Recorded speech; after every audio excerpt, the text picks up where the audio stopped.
नमस्कार, स्वागत है आपका बनारसी किस्से के एक ख़ास एपिसोड में। होली आने वाली है, आप लोग तैयारी कर रहे होंगे, तो वाजिब सी बात है कि होली की बात होगी तो ठंडई और विजया की बात ज़रूर होगी। विजया यानी भांग। अब भांग छाने न छाने, मगर होली पर ठंडई ज़रूर आप छानते हैं। और बनारसी ठंडई बनारस की इजाद ही है, देन ही है।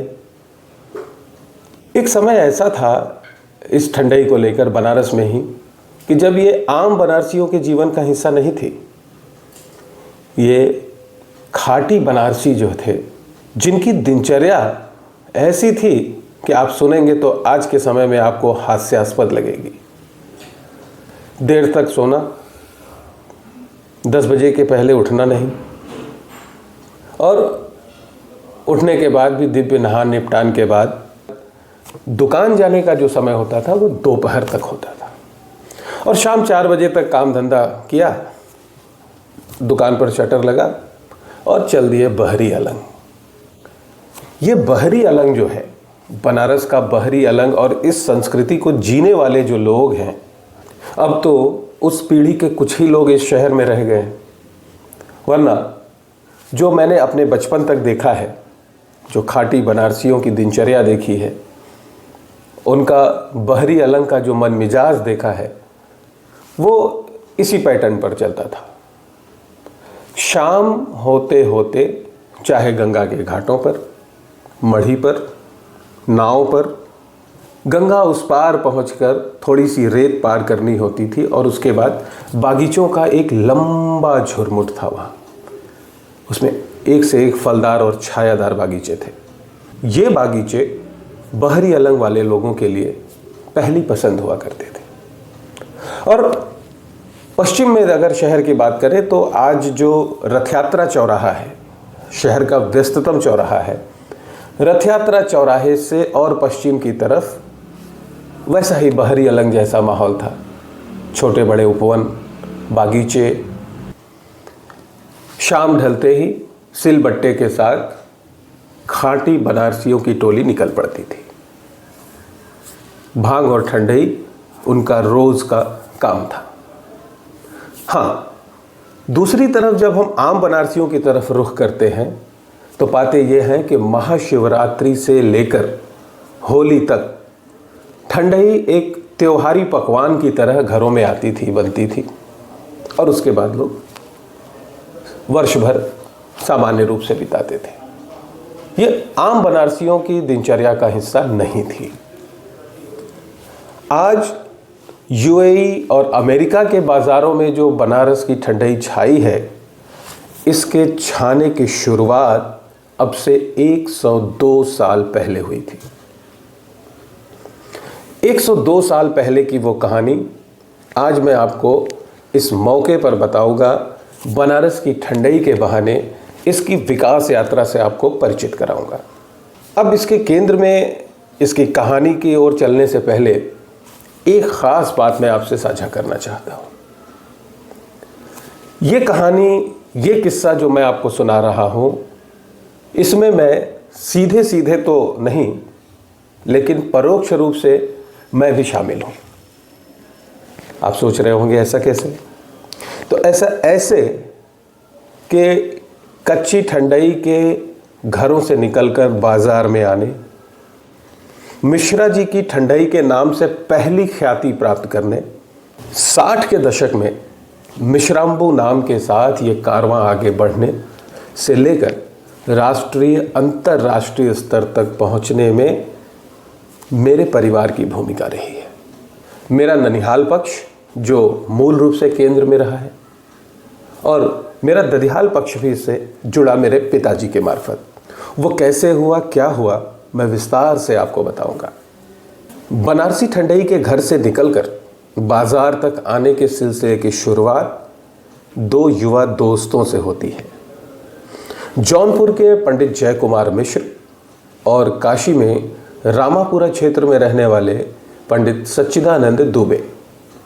ये 2 मित्र इस बनारसी ठंडई के अंतरराष्ट्रीयकरण के सूत्रधार बने। बहरी अलंग की जो ये संस्कृति थी बनारस की, उस संस्कृति से प्रेरित होते हुए इन दोनों दोस्तों ने गोदौलिया चौराहे पर 24 जून सन 1924 को पहली बार ठंडई की दुकान खोली। धीरे धीरे मेहनत करते हुए दोनों मित्रों ने एक लंबा कालखंड व्यतीत किया और उसका सार्थक परिणाम ये रहा कि वो ठंडई मिश्रा जी की ठंडई के नाम से आम बनारसियों के दिनचर्या का हिस्सा बनी। घर से निकली ठंडई का बाजार तक आना बनारसी ठंडई के लिए एक पहला टर्निंग पॉइंट था। वहाँ से मिश्रा जी और दुबे जी की जो ये जुगलबंदी थी दिनों दिन गहरी होती गई और जैसे जैसे ठंडई का कारोबार बढ़ता गया वैसे वैसे इन दोनों के रिश्ते की प्रगाढ़ता भी बढ़ती गई। परिणामतः दोस्ती और कारोबारी रिश्ता जल्दी ही पारिवारिक रिश्ते में बदल गया। पंडित सच्चिदानंद दुबे जी के ज्येष्ठ पुत्र पंडित अरुणानंद दुबे जी का विवाह पंडित जय कुमार मिश्र की पुत्री गंगा देवी के साथ हुआ। उन्हें उमा दुबे भी कहते थे बाद में लोग।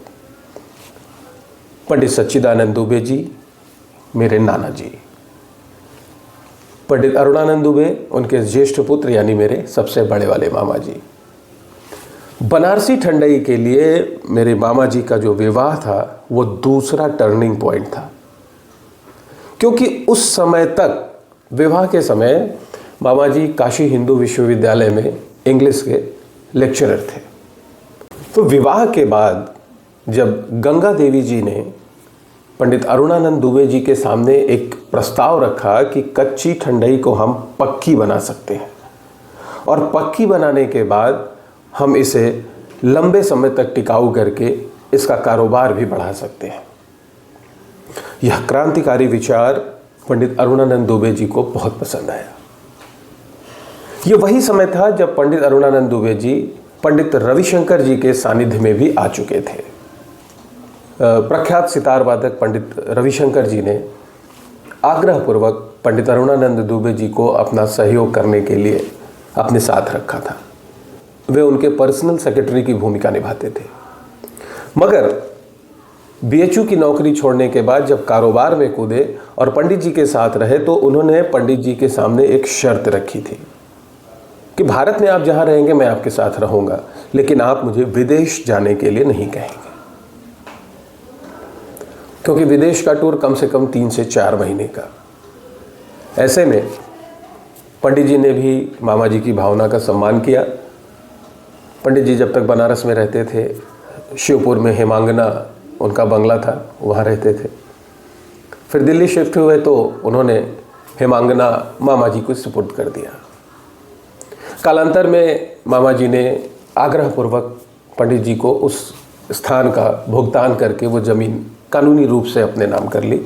और ये प्रक्रिया होने से कुछ पहले की हम बात करें तो बीती सदी के 60 के दशक में जब ये सब कुछ रचा जा रहा था, ठंडई को, कच्ची ठंडई जो चारों मगज की ठंडई है, कच्ची ठंडई के बारे में एक बहुत ख़ास बात मैं बता दूं, तब आगे की बात करता हूं।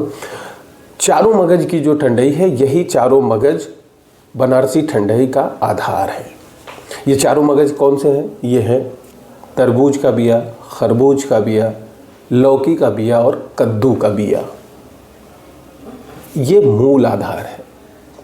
इसी से कच्ची ठंडई तैयार होती थी और भी बाकी चीज़ें इसमें लोग अपने शौक़ के हिसाब से, सामर्थ्य के हिसाब से डालते रहते थे।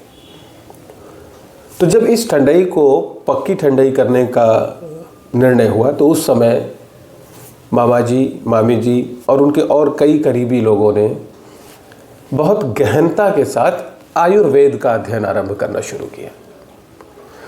आयुर्वेद के कई अध्याय पलटने के बाद उन्हें वो जानकारी मिली, वो फॉर्मूले जिसके आधार पर तैयार हुए कि एक 6 से 8 घंटे तक टिकी रहने वाली कच्ची ठंडई को 6 से 8 महीने तक कैसे टिकाया जा सकता है।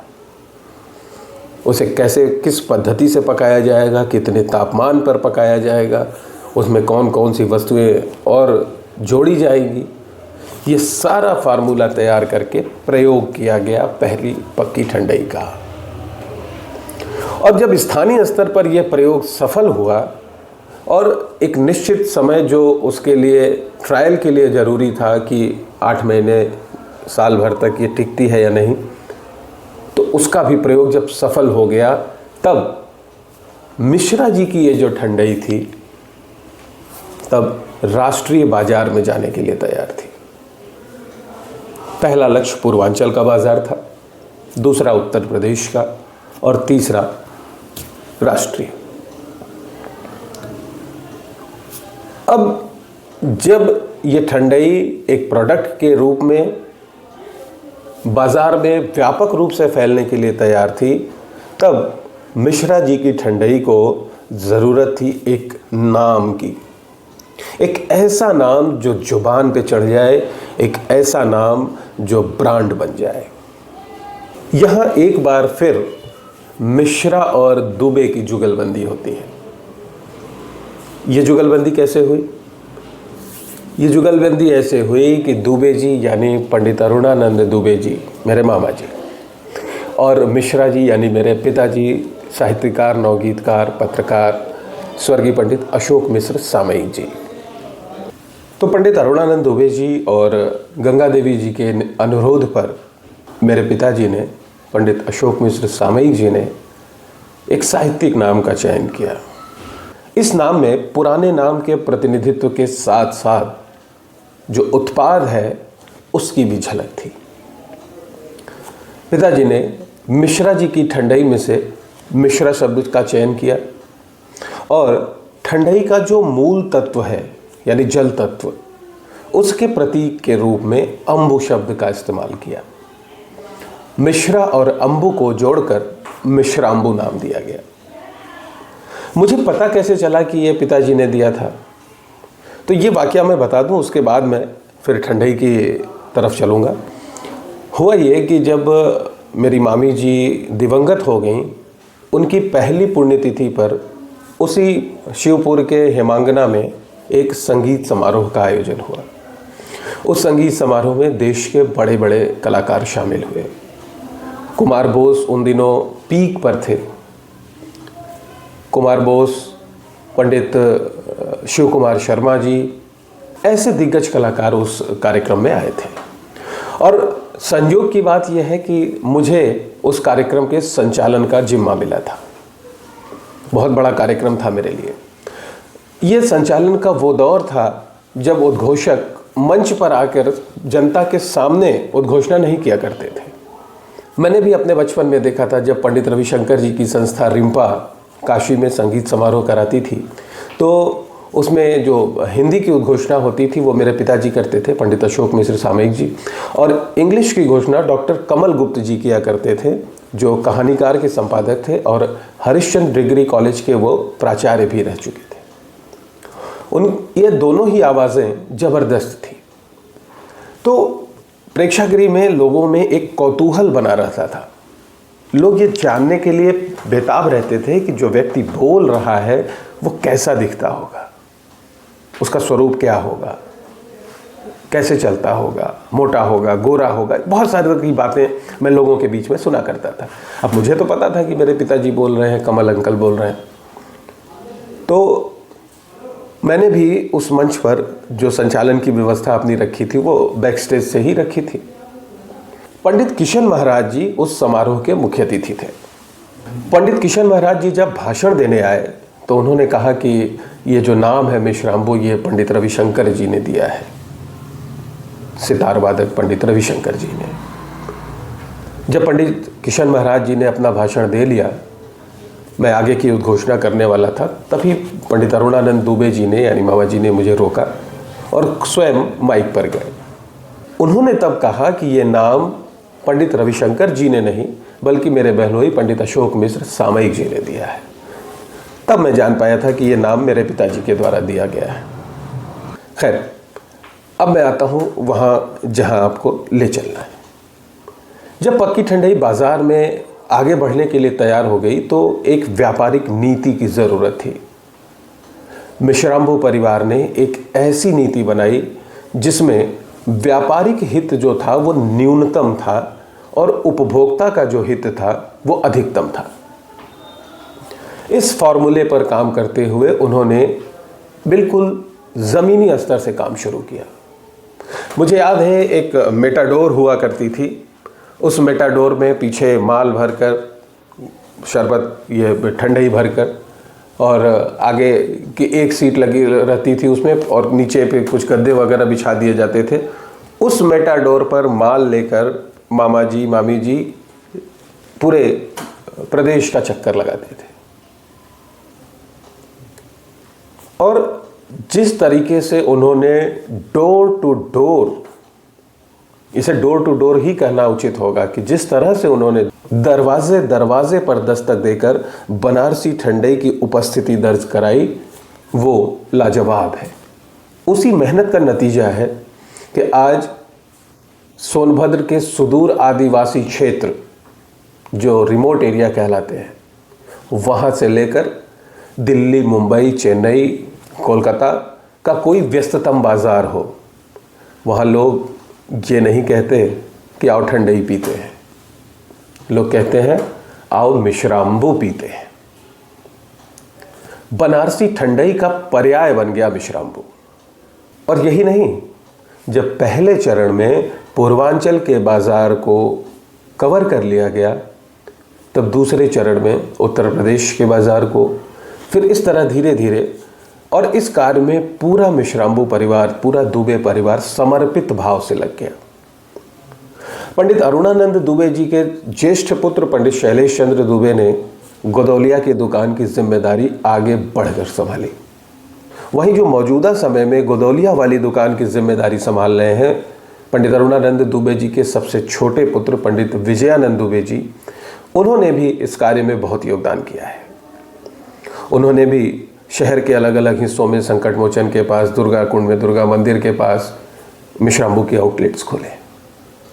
शहर के तमाम हिस्सों में मिश्राम्बू का आउटलेट्स होना इसलिए नहीं है कि अधिक से अधिक कारोबार करना है, इसलिए है कि बनारस की जो असली ठंडाई है वो हर तरफ उपलब्ध हो, कम से कम इस शहर में तो चारों तरफ उपलब्ध हो।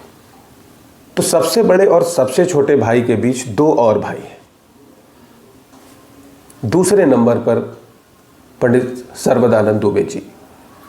ये दुर्भाग्य की बात है कि पिछले 17 दिसंबर को वो हमारे बीच नहीं रहे, मगर उन्होंने मिश्राम्बू को जो मकाम दिया है वो ज़रूर दुनिया देख रही है। पक्की ठंडाई का कारोबार जब बढ़ना शुरू हुआ तो रामापुरा में जो अरुणिमालय भवन था, मेरा ननिहाल, उस भवन में एक मंजिल ऊपर आंगन था, विशाल आंगन था। उसी आंगन में ठंडाई पका करती थी।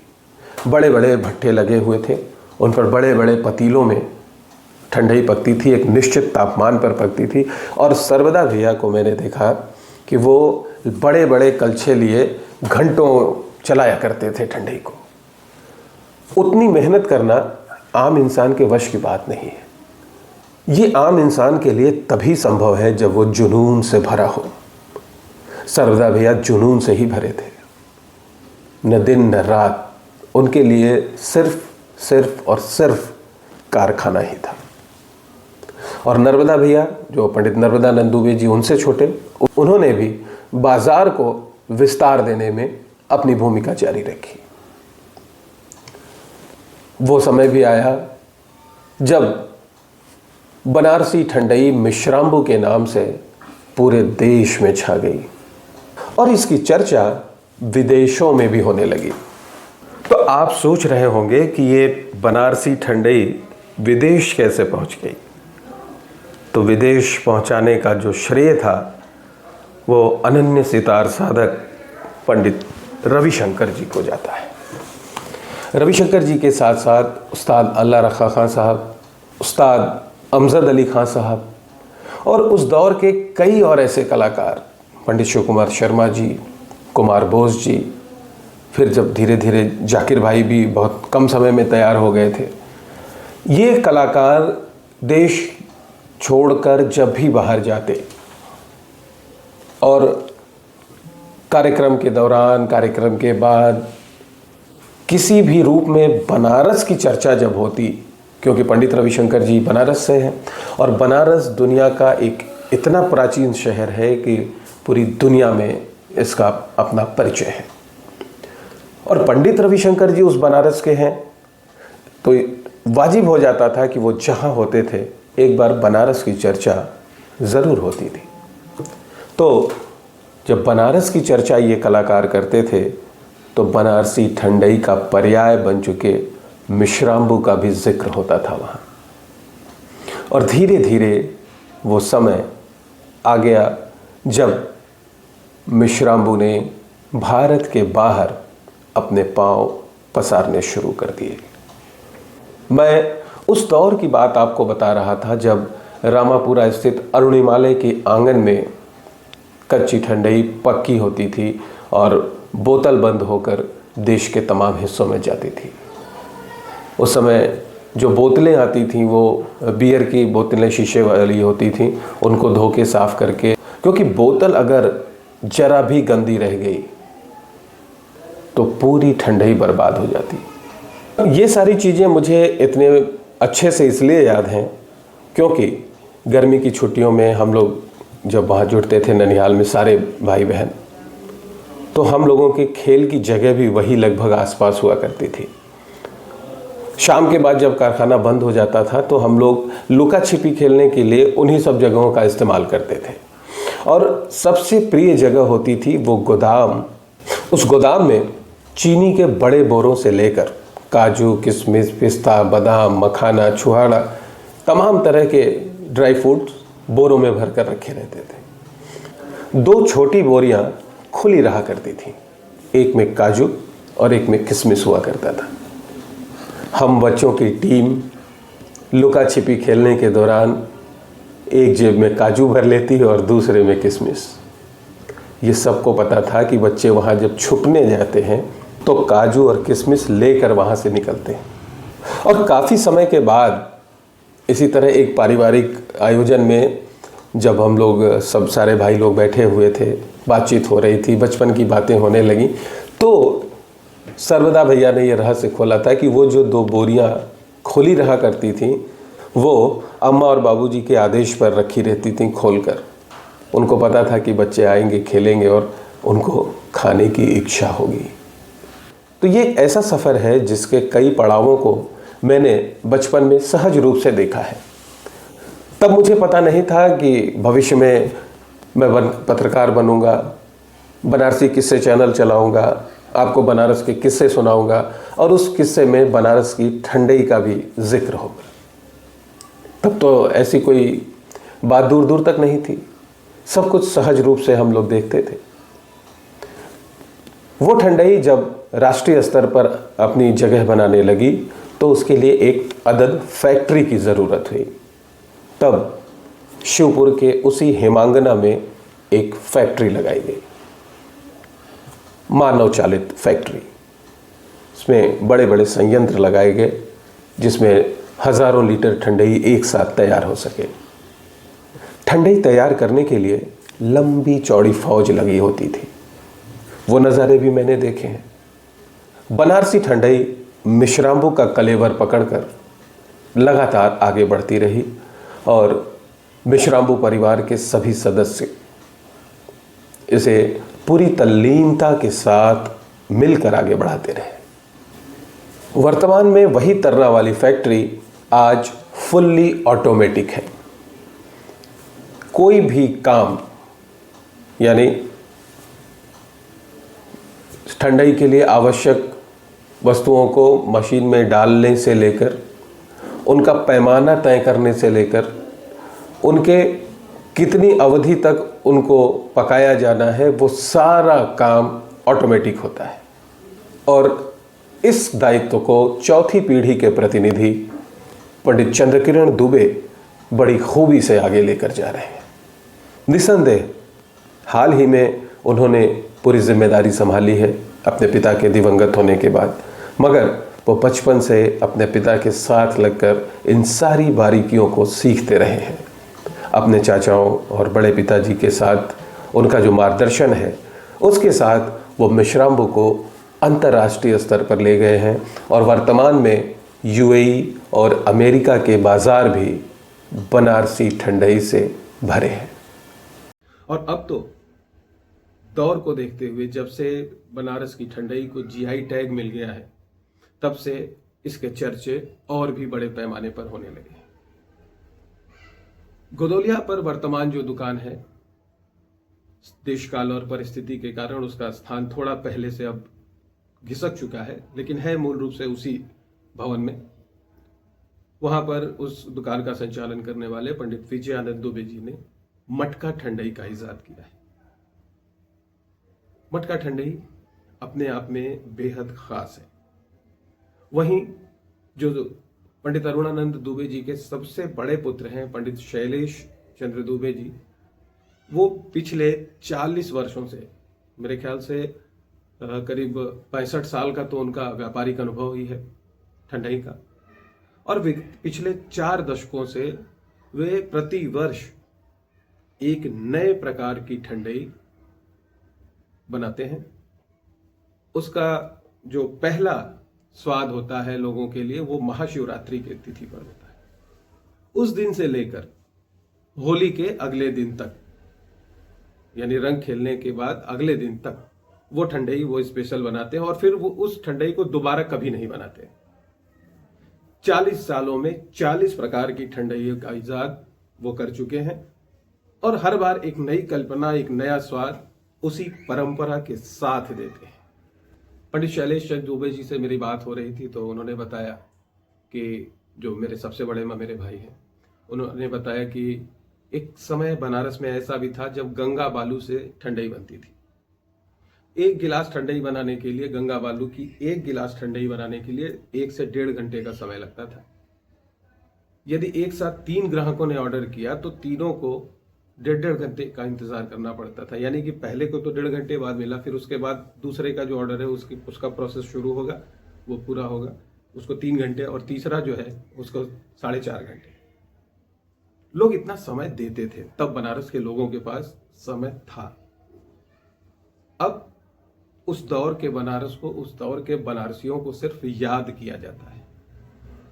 उस तरह की ठहरी हुई इत्मीनान भरी दिनचर्या अब नहीं है, और संभव भी नहीं है आज के दौर में। उन्होंने ही बताया कि मगही पान की भी ठंडई बना करती, कसेरू की, गधापूर्णा की जड़ की, अंगूर की, केले की, सेव की, संतरे की। और बालू तो बालू साहब, बनारस वो जगह है जो मिट्टी में भी ठंडई का रस खोज लेती है। पोतनी मिट्टी जो बहुत सोंधी होती है, उस पोतनी मिट्टी की भी ठंडई बनारस में बना करती थी। अब भी कुछ लोग हैं जो इस तरह की ठंडई बनाने की विधा जानते हैं, लेकिन इन तमाम तरह की ठंडई के बीच बनारस के परिवारों की, घरों की, जो कभी थाती के रूप में सीमित थी कच्ची ठंडई, वो पक्की ठंडई बनकर व्यापक विस्तार पा चुकी है। इस विस्तार की कथा में बहुत सारे लोगों का योगदान है। ऐसे कई लोग हैं जिनके बारे में मैं अब भी नहीं जानता हूं, मेरी पीढ़ी के लोग भी नहीं जानते हैं मेरे, लेकिन मैं जिन्हें जानता हूं या नहीं जानता हूं, उन सब का योगदान बनारस के निमित्त आता है और बनारसी ठंडई के निमित्त आता है। उन सब का मैं शुक्रिया अदा करता हूं बनारसी किस्से के इस एपिसोड में, जिन्होंने कभी भी किसी भी रूप में बनारसी ठंडई को आगे बढ़ाने का काम किया। वर्तमान समय में शहर में कई और बनारसी ठंडई के ठीहे हैं, अड्डे हैं, अड़िया हैं, लेकिन जो बात विश्राम्बू की है, किसी की नहीं, क्योंकि यही है बनारसी ठंडई का असली पर्याय। तो बनारसी किस्से में बनारसी ठंडई का ये 102 साल का सफर जानने के बाद अब बारी है तमिल और कन्नड़ सीखने की। इस सप्ताह का हम वाक्य लेंगे और जैसा कि आप जानते हैं, हिंदी का जो वाक्य मैं लेता हूँ उसका तमिल अनुवाद दिल्ली की वरिष्ठ हृदय रोग विशेषज्ञ डॉक्टर नीलम वर्मा हमें बताती हैं और कन्नड़ का अनुवाद कर्नाटक के बेंगलुरु से शेषाद्रिपुरम शिक्षा संस्थान से जुड़ी डॉक्टर सौम्या BL हमें बताती हैं। तो आइए सीखते हैं इस सप्ताह का वाक्य।